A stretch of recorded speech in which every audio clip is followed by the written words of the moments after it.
So, we're going to be playing through Star Control 2. Specifically, this is the Quan Masters release. Star Control 2 is a game that I discovered when I was in college back in 1992, which is when it came out.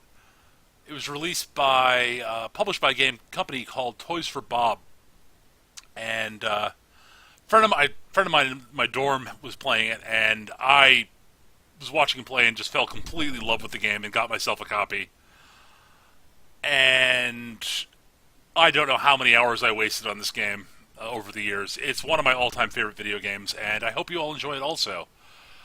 It is a fairly lengthy game. I've got copious notes that I took while playing it back in the day, which I've hung on to over the years, which I'm going to be using in this playthrough to make the playthrough a little bit quicker so that it doesn't take for freaking ever. There's a lot of content in the game, a lot of information and such. It was released on both PC and on the 3DO.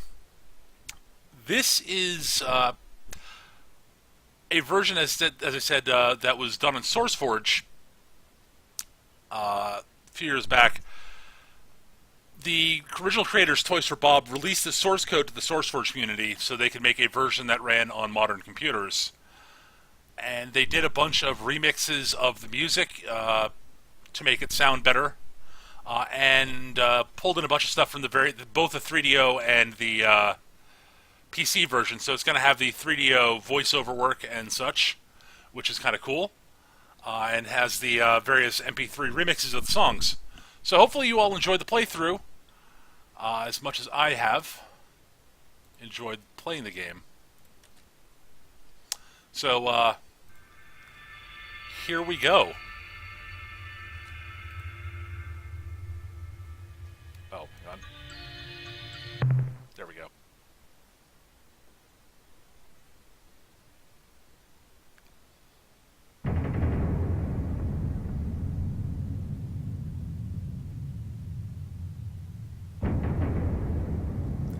And I will also be sure to provide a link for where you can download this game for free, legally. Wow, it's been 12 years since it's into the open source community. Wow.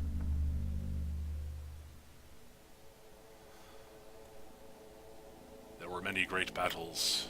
Earth and her partners in the Alliance of Free Stars, against the evil Quan and his hierarchy of battle thralls. And the Quan were winning.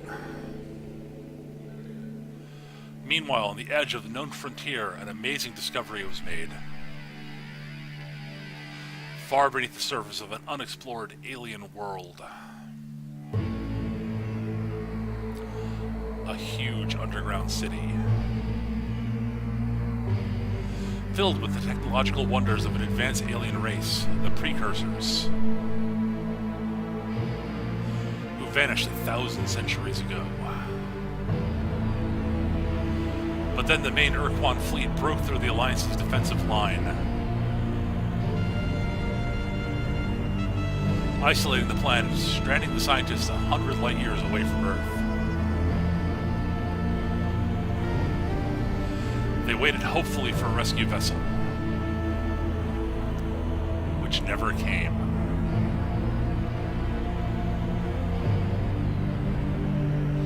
"20 years have passed. We, the survivors of the research mission, have colonized this world. We continued our investigation of the underground city, and we have discovered its purpose. It is a factory.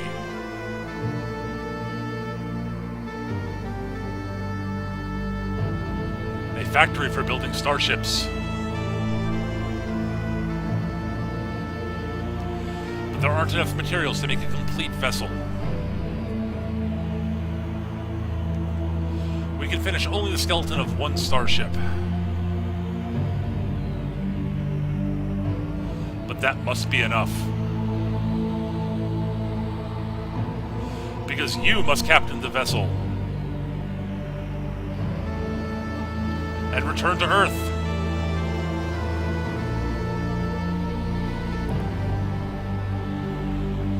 travel a great distance, you must push through into hyperspace.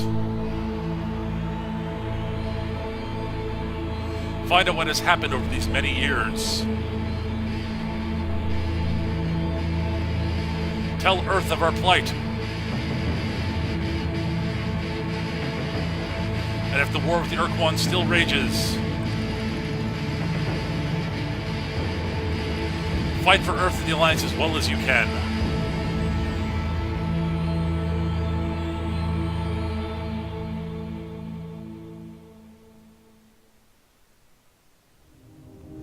And here we go. The game begins with us having arrived in our home solar system, Sol. Alright, we are going to...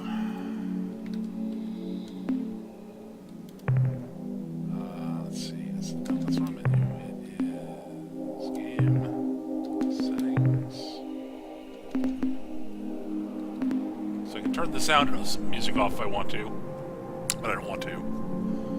That's the AI for the ship. I can have the AI fly my ship for me and such in combat. But, Captain. We're going to call ourselves Captain Peterson. And I like the name Vindicator for the flagship. That'll do. Alright, exit menu. Navigate.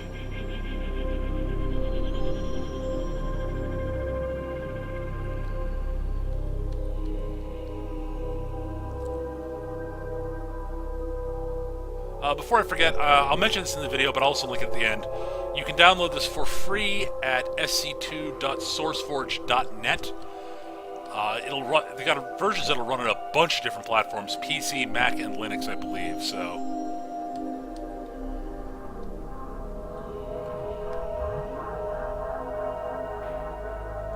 I missed.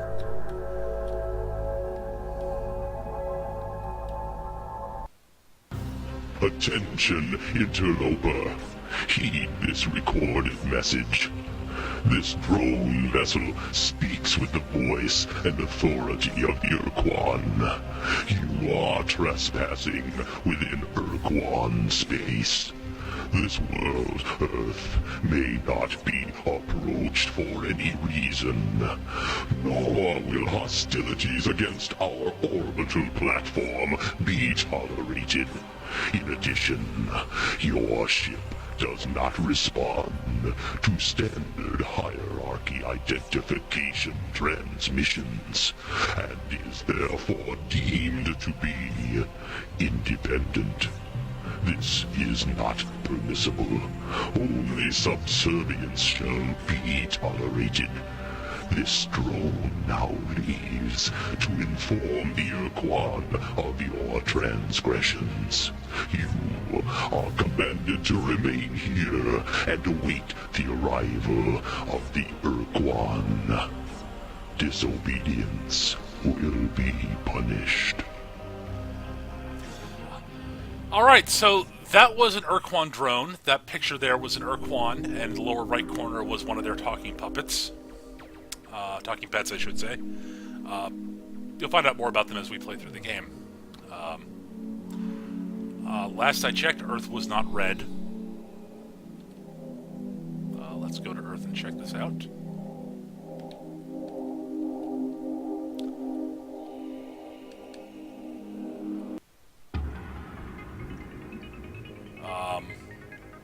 Okay, why is Earth red?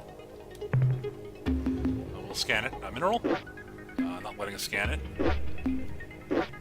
Can we send a lander down? Nope. Alright. To let you guys know what this is, there's an energy field around Earth. It is red. We're not sure what the hell's going on. Alright, well, let's go check out the space station here. The Urquan told us not to move around or do anything. Screw them. Attention, unidentified space vessel. I am Starbase Commander Hayes of the slave planet Earth. Our hyperwave broadcast is extremely weak. Situation critical. Energy cores exhausted. Scanners and deep radar are non-functional. We cannot identify your vessel. Are you the scheduled hierarchy resupply ship? Repeat, are you the resupply vessel? Why are they expecting the hierarchy to... Yeah, Slave Planet hierarchies. What is going on here? Look, I don't know who you are or why you're here, but right now the only thing I'm worried about is saving the lives of 1,900 men and women aboard this starbase, and right now you're our only hope. I can't keep the transmitter on too much longer. We need the power for heat and air, so if you don't have any radioactives on board your vessel, please get some and bring them back here before it's too late.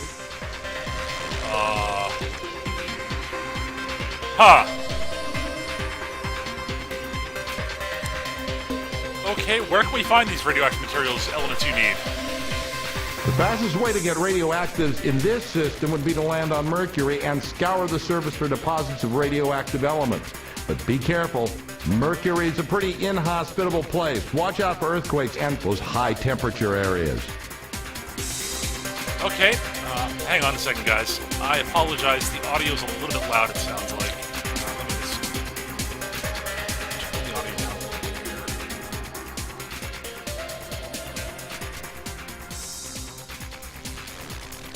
That should be better, folks.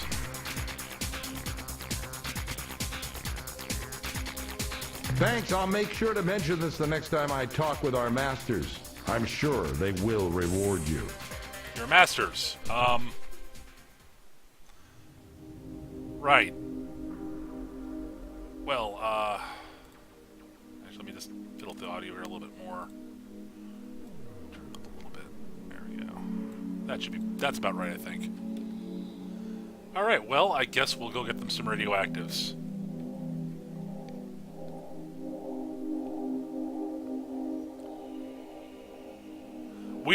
There are questions that we need answering.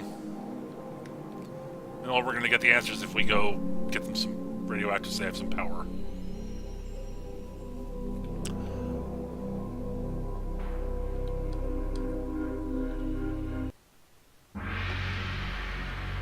Alright, scan the planet. Okay, bunch of stuff. Alright, so if you look carefully here, you'll see a bunch of different dots. Different dots are color-coded for the different types of elements. As a general rule of thumb, actually, hang on a second, let's go to manifest. Over here, it'll show you what the various things are. So, this color here, this sort of bluish color here, are common elements. These are corrosives, base metals, noble gases, rare earths, precious metals, radioactives, and exotic materials. And we have 500 units free in our cargo bay right now. There's some radioactives right here. We'll grab those, and we'll grab some other stuff on the planet as we can.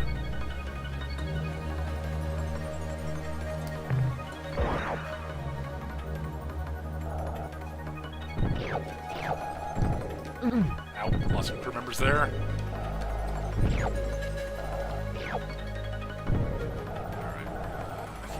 This way. Ow. I was not watching the... Ow. Fuck. Okay, well, take off. Alright, wanted to grab that last bit of precious minerals, but we'll get that later. We got what we needed.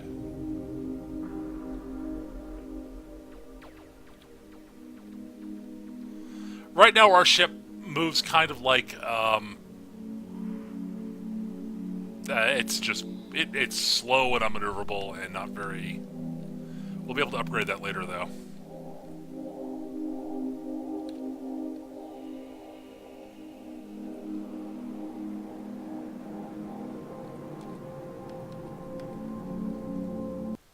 Did you find any radioactive elements for our power cores?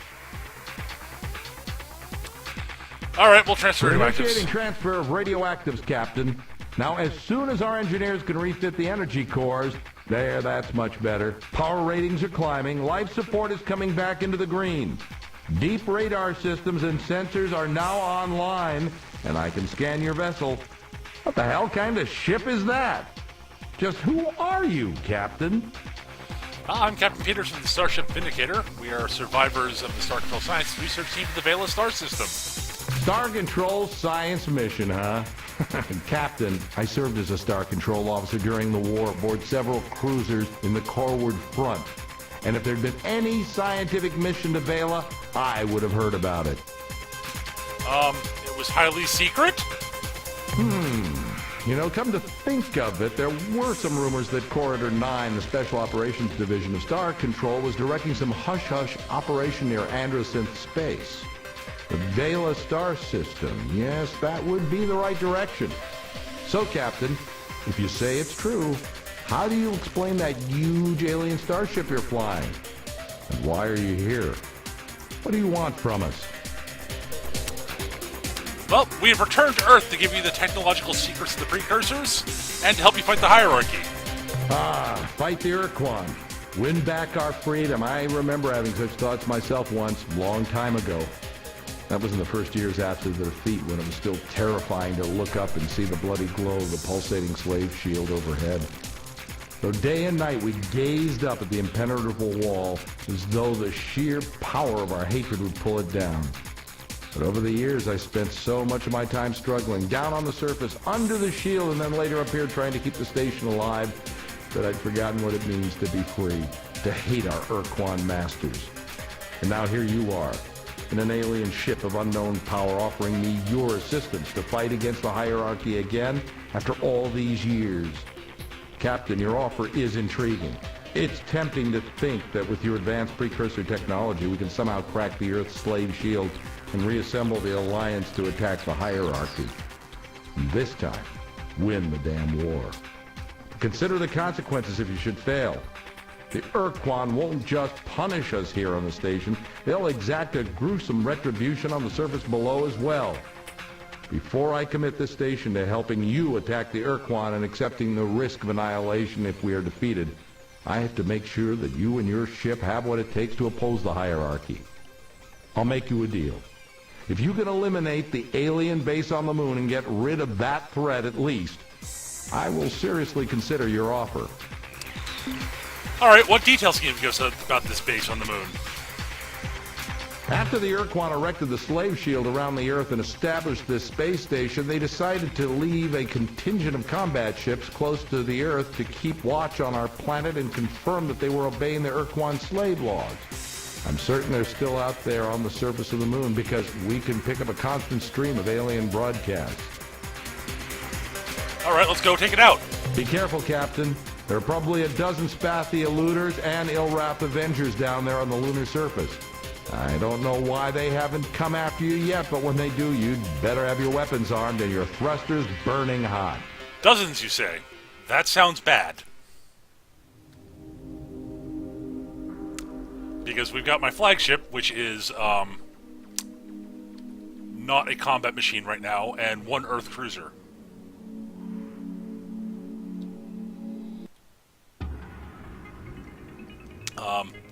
Also, for the people watching the recording here on YouTube, I'm playing this on twitch.tv/MechaGM, is where I'm playing it live, and I will be interacting with my chat from time to time. Morbid Seraph in the chat mentions that the story is actually intriguing. You might need to get this game. Yes, you should. Honestly, I firmly believe this is one of the all-time great video games, and it's, given that it is free and legally free, I can't imagine why you wouldn't at least give it a shot.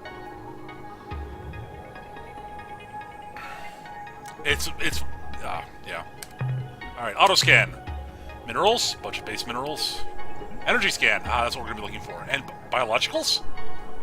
Interesting. Alright.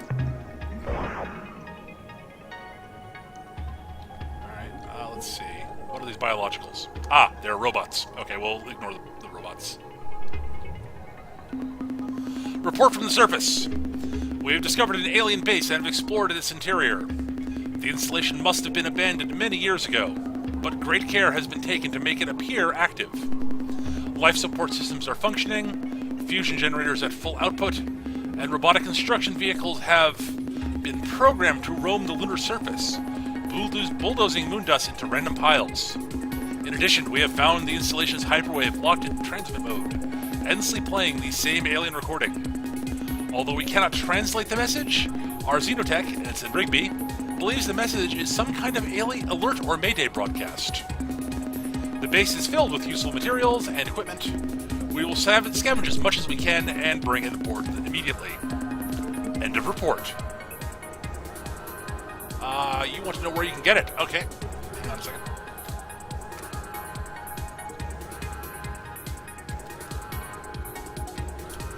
Again, I mentioned this earlier on, but I'll say it again. This is available for download at sc2.sourceforge.net. And there we go. Someone in the chat asks, how are the robots biological? I don't know.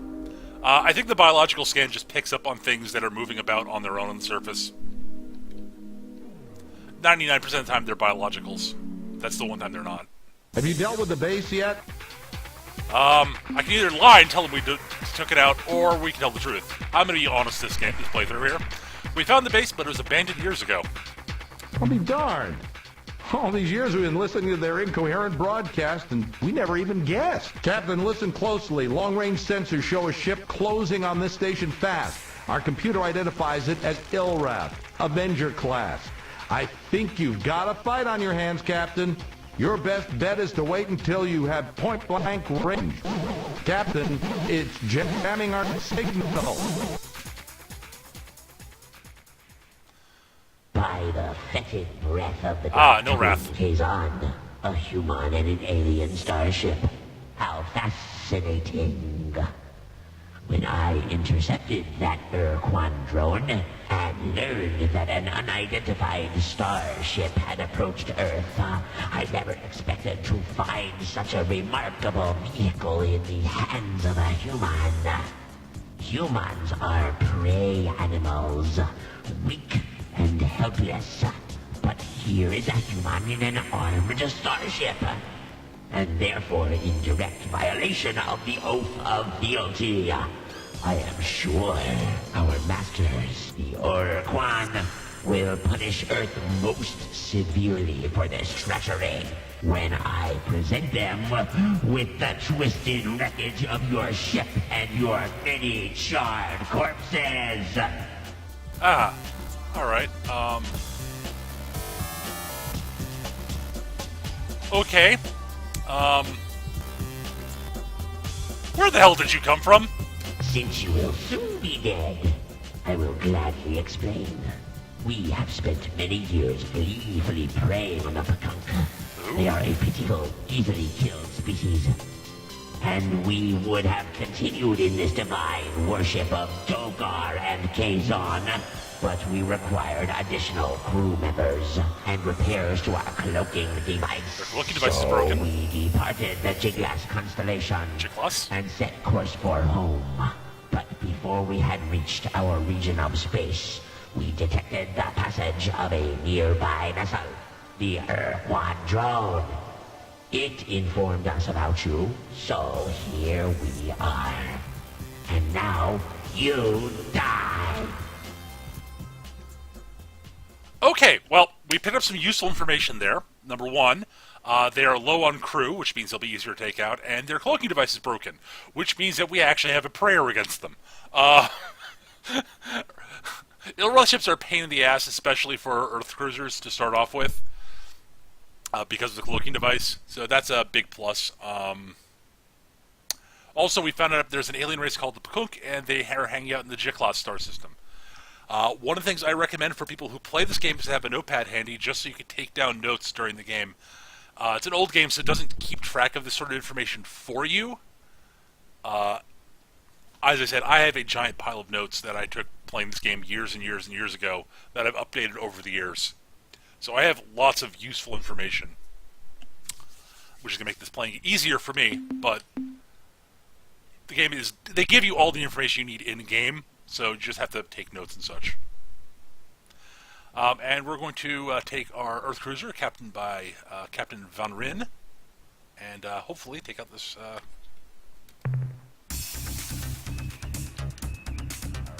here we go. Nope. Too close. Oh, damn it. Don't bounce the planet. Okay. Earth ships have long-range missiles that track, and they turn well, but they're very slow. They also have a point defense system.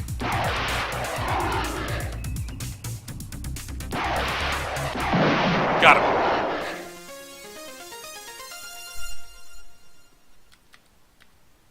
What a beautiful sight, Captain. I haven't seen an Avenger blown away like that since the battle in Draco. I guess you've shown that you can handle yourself in battle, Captain. So my last reservation about helping you has been dissolved. I will commit this station to helping free Earth and defeat the Quan. We may get our atoms rearranged in the process, but by God, Captain, we're going to try. So the obvious first step is to get the precursor equipment and software over here so that we can make it work with our ship repair fabricators. But then what, Captain?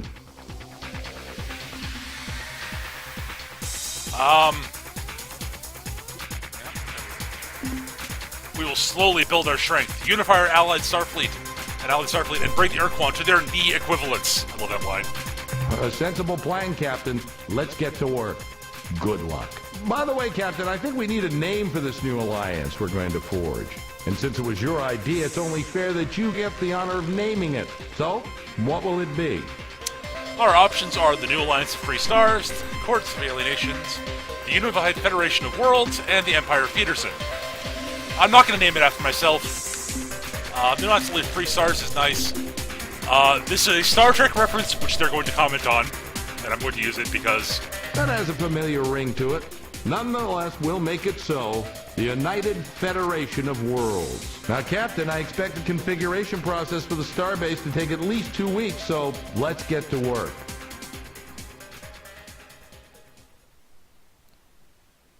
I have good news to report, Captain. We have successfully integrated the precursor technology from your ship into our fabricator system, and as you can see, we've already begun minor repairs on your ship, patching up some of the micrometeorite holes.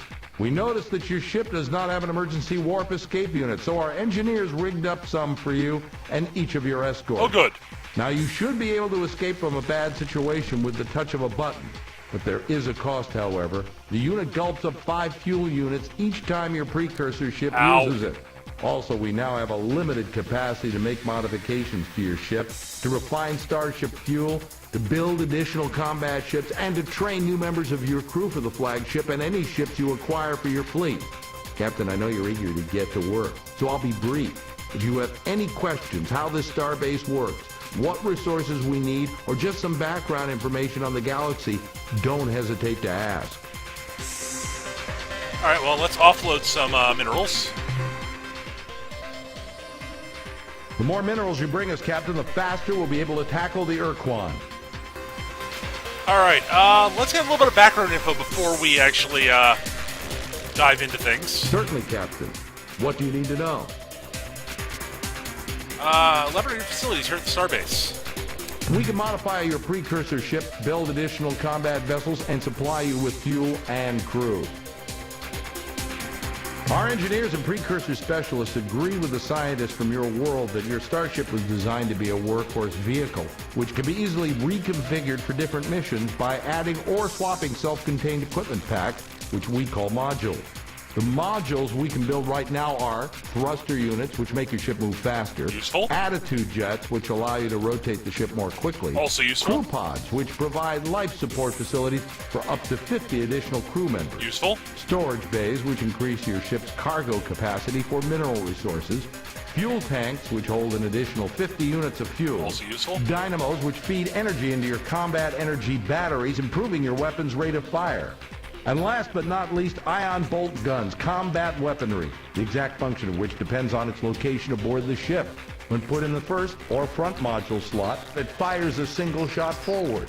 When put in the second slot, it fires 2 shots, spread to the left and right of center. When put in the third slot, it fires 2 shots directly, left and right. And when put in the last or rear slot, it fires a single shot straight backwards. See, that's very useful. Very useful information. Yeah, so any of the weapons you put on your ship, that they'll follow that firing pattern, depending on where they're slotted. And you could put a weapon in each of those slots and have a boatload of weapons. You can turn your ship into a death machine by the end game. Not even by the end game, by sort of, end game-ish. All right, how do we get fuel? Because we're going to need fuel. We're kind of low. This base is designed to service hierarchy ships. Fortunately, your flagship uses the same stabilized antimatter technology as hierarchy vessels and will be able to synthesize what you need. However, due to the size of your ship, we'll have to produce vast quantities of fuel, which will be a substantial drain on our resources. Honestly, until there's another way to get fuel, which is crucial to unlock, because buying fuel from here is hideously expensive.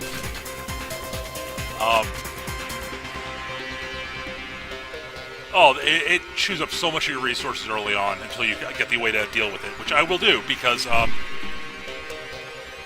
trying to make this an easier playthrough for myself. How can I assemble a fleet of fighting ships? Our shipyard facilities are sophisticated and fully automated, permitting a handful of Starbase personnel to do the same job as 500 vac-suited construction workers.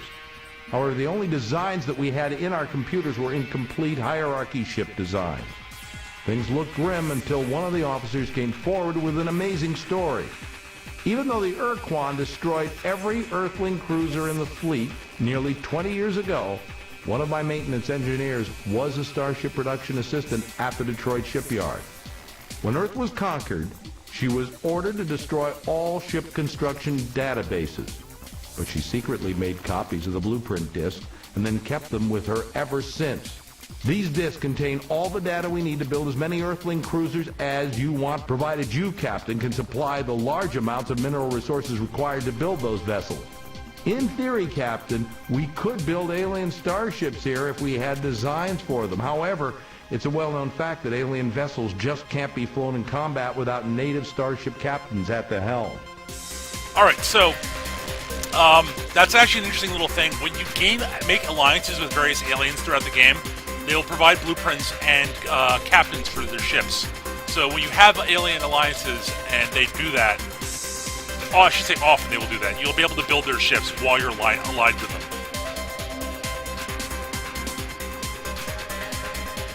We have almost 2,000 highly motivated, skilled professionals aboard this starbase, and every single one of them wants a berth aboard your starship. However, each hand we lose to your ship means less manpower here at the starbase, and this is reflected in the crew RU cost. As long as you don't lose too many crew members to combat or planet exploration, the RU cost will remain static. But we have only so many warm bodies on this starbase, and if your needs for crew grow beyond a certain point, the cost could increase dramatically. All right, please explain your resource allocation system. As you know, Captain, we've committed the entire output of this station to building your flagship and your battle fleet into the strongest force possible. However, our resources are very limited, and we feel you must decide how we are to spend our effort and materials. To aid you in making these decisions, we have implemented a resource allocation scheme. We provide you with a numerical assessment of the station's resources and ascribe a cost to each task we can perform and each device we can build.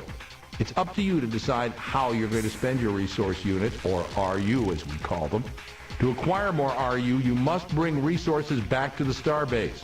These resources can be either in the form of mineral ores gathered from planet surfaces or already refined metals and other valuable materials from the wreckage of enemy starships.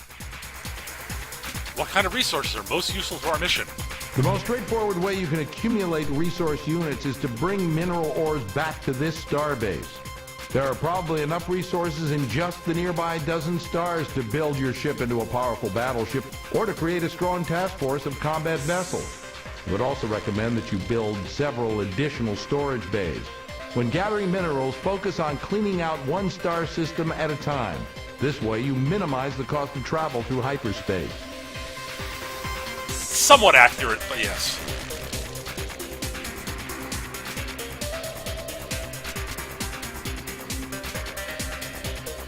What use are Planet Lander's sophisticated lifeform analysis features? While I respect your search for abstract knowledge, frankly, Captain, in our present circumstances, I see little use for such data here. Perhaps you can make use of biological information elsewhere. Yes, you can. What else can I tell you? All right, let's get a little bit more information here. Can you be more specific? All right, where can I find the most useful plentiful mineral resources? If you have the patience, I would recommend you spend several months or even a year gathering mineral resources. You can find such minerals on almost any planet's surface, but the quality and density will vary depending upon the type of planet you're on. Base metals are probably the most common materials you'll find, but they aren't particularly valuable. You can find rarer precious and radioactive elements on metal-rich worlds such as Mercury. An old miner once told me that you could tell the relative quality of a planet's minerals based on the planet's color as seen from space. Remember the color sequence from good to bad? The miner had a mnemonic that went something like, very young orangutan could grow bananas perhaps rather well. It is also the case that mineral yields will be better at hotter stars. Temperature is related to the size and color of a star. Red stars are the coolest, then orange, yellow, green, blue, and the hottest stars are white. Right. How should I deal with aliens I meet in space? That all depends on whom you meet, doesn't it, Captain? Well, in all seriousness, if you encounter the Ilrath, Vux, Androsynth, or other hierarchy battle thralls, I wouldn't hold out much hope for a peaceful encounter. So if you feel you have the advantage, attack. The resources you will scavenge from the enemy's wreckage are well worth the effort. If you can find Alliance races who are in a position to help us, then you must convince them to join with us. Their assistance may be crucial to our success. Yep. If you were in my shoes, what would you do now? Let's see. You need to build up and balance the strength of your flagship. I would add thrusters up to, say, 5 or 6. Speed is essential in combat, but it would also pay off over the long haul in hyperspace. And if you prefer to avoid confrontation, nothing beats a great pair of legs. I would add turning jets for increased maneuverability. I would add enough weapons to defend yourself if you're caught without escort ships.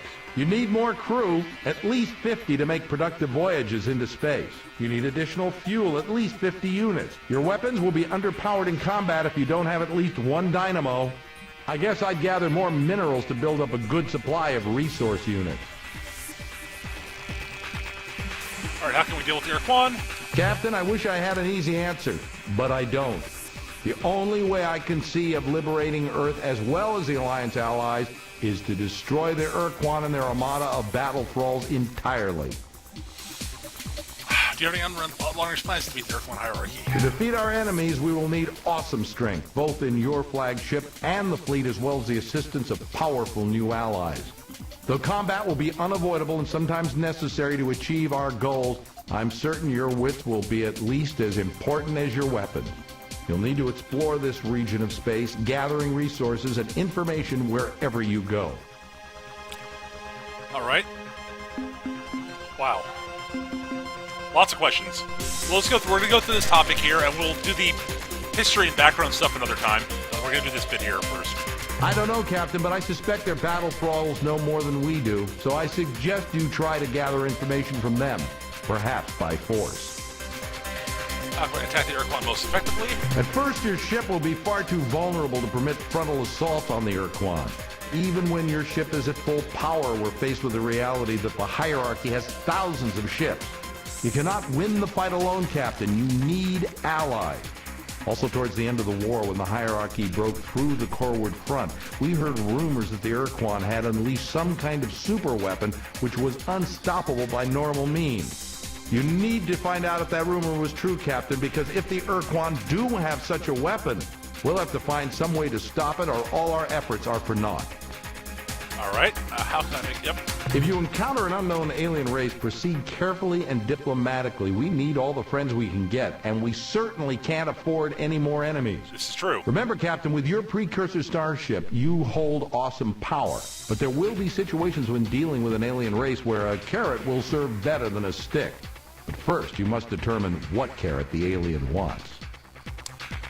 Fast way for build our strength. You need to accumulate enough resources so we can build up your flagship and assemble a strong fleet. I'd also recommend that you acquire blueprints for other more powerful ships than our trusty cruiser. I suspect that aliens will not give you such prints unless you form an alliance with them. All right. What else can we discuss? What else can I tell you? All right. Well, that's going to be it for talking with him for the moment. Fine. Is there anything else you need? Goodbye, Captain. All right. So to show you guys how we can outfit the starship, this is where we pick up modules for the ship and buy fuel. It costs 20 resource units per unit of fuel, which is a lot.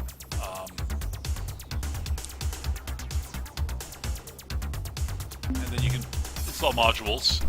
So basically, you scroll through them this way.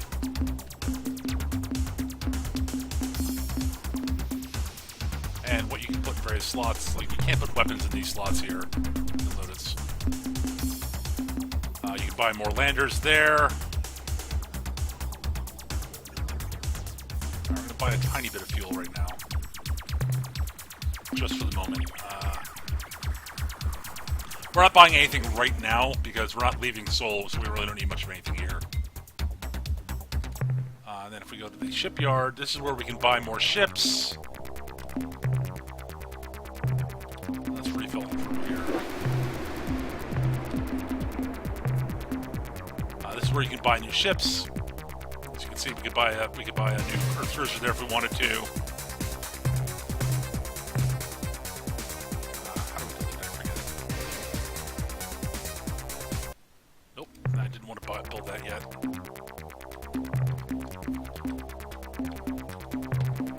There you go, scrap.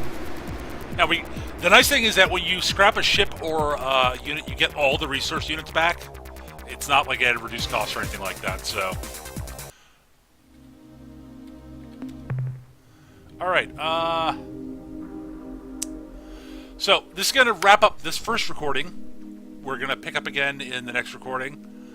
Hope you enjoyed the first little bit here. Next bit, we're going to be exploring the Sol system and mining out the Sol system and then coming back to the starbase, outfitting our ship, and after that we'll head out into space. Hope you enjoyed this first recording, and I will see you guys soon. Take care, and see you guys